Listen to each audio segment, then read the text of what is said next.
এফালে ৰঙালীৰ পাৰ ভঙা আনন্দ, আনফালে গুৱাহাটীৰ মালিগাঁৱত দেওবাৰে নিশা সংঘটিত হৈ গ'ল আধুনিক সমাজক লজ্জানত কৰা এক ভয়ংকৰ ঘটনা। উন্মুক্ত নলাত পৰি কৰুণ মৃত্যুক সাৱটি ল'লে পায়েল নাথ নামৰ এগৰাকী যুৱতীয়ে। আৰু এই ঘটনা সংঘটিত হৈছিলে দেওবাৰে নিশা প্ৰায় 10:15 যিহেতু ৰঙালী বিহু চলি আছে, সেয়েহে যুৱতীগৰাকীয়ে নিজৰ বান্ধৱীৰ সৈতে হয়তো কোনোবা আত্মীয়ৰ ঘৰলৈ ওলাই আহিছিল, নাইবা অন্য কামত ঘৰৰ পৰা ওলাই আহিছিল। আৰু যেতিয়া পৰৱৰ্তী সময়ত নিশা ঘৰলৈ বুলি উভতি গৈছিল, তেতিয়া এই যুৱতীগৰাকীক ৰৈ আছিলে মৃত্যুৱে। আৰু এটা সময়ত দুয়োগৰাকী যুৱতী খোজকাঢ়ি যাওঁতে ক'ব নোৱাৰাকৈয়ে উন্মুক্ত নলাত পৰি যায়।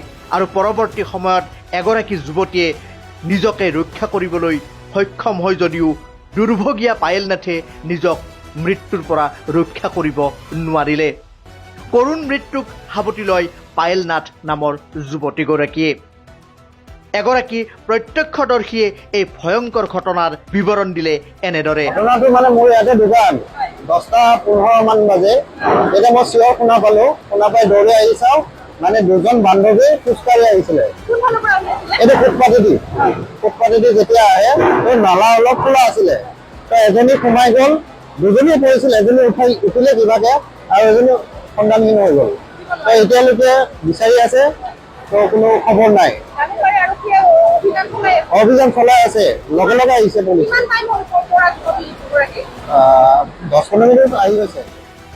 এতিয়া প্ৰশ্ন হ'ল, প্ৰতি বছৰে এনেদৰে মুষলধাৰ বৰষুণ অহাৰ পৰৱৰ্তী সময়ত কৃত্ৰিম বানৰ সৃষ্টি হয় আৰু এনেদৰেই কোনোবা দুৰ্ভগীয়াই নিজৰ প্ৰাণ হেৰুৱায়।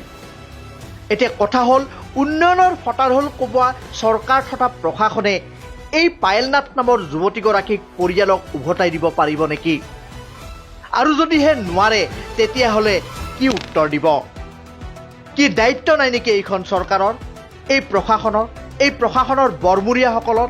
এই প্ৰশাসনৰ বৰমূৰীয়াসকলে মোটা অংকৰ ধন লৈ তেওঁলোকে চলি আছে, কিন্তু জনতাৰ জীৱনৰ প্ৰতি তেওঁলোক কোনোপধ্যেই দায়িত্বশীল নহয়।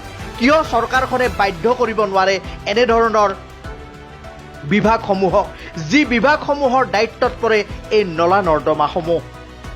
আজিৰ তাৰিখত আপোনালোকক এটা কথাই কওঁ, যদি আপোনালোকে এই প্ৰতিবেদন আমাৰ চাই আছে, তেতিয়াহ'লে এটা কথা মনোযোগেৰে আপোনালোকে শুনক। যদিহে বৰষুণ আহিছে, যদিহে এনেধৰণৰ মুষলধাৰ বৰষুণ দিয়া আপুনি প্ৰত্যক্ষ কৰিছে, তেতিয়াহ'লে যিমানেই প্ৰয়োজনীয় কাম নাথাকক কিয়, ঘৰত থাকক। কিয়নো আপোনাৰ লগত যদি কিবা অঘটন সংঘটিত হয়, তেতিয়াহ'লে আপোনাৰ দায়িত্ব কিন্তু চৰকাৰে নলয়। আপোনাক কিন্তু পৰিয়ালক উভতাই দিব নোৱাৰিব সশৰীৰে। গতিকে ঘৰত থাকক, সুৰক্ষিত থাকক। এতিয়া প্ৰশ্ন হ'ল, এই পায়েল নাথ নামৰ যুৱতীগৰাকীক এতিয়া ন্যায় কোনে দিব? পায়েল নাথৰ মৃত্যুৰ বাবে প্ৰকৃততে দায়ী কোন? এই কথাই এতিয়া সচেতন মহলক খুলি খুলি খাইছে। আৰু পৰৱৰ্তী সময়ত পায়েল নাথ নামৰ যুৱতীগৰাকীৰ মৃতদেহ SDRF তথা NDRFে উদ্ধাৰ কৰে আৰু পৰৱৰ্তী সময়ত চিকিৎসালয়ত যুৱতীগৰাকীক মৃত বুলি ঘোষণা কৰে। মহেশ কলিতাৰ প্ৰতিবেদন, মেট্ৰ' নিউজ, গুৱাহাটী।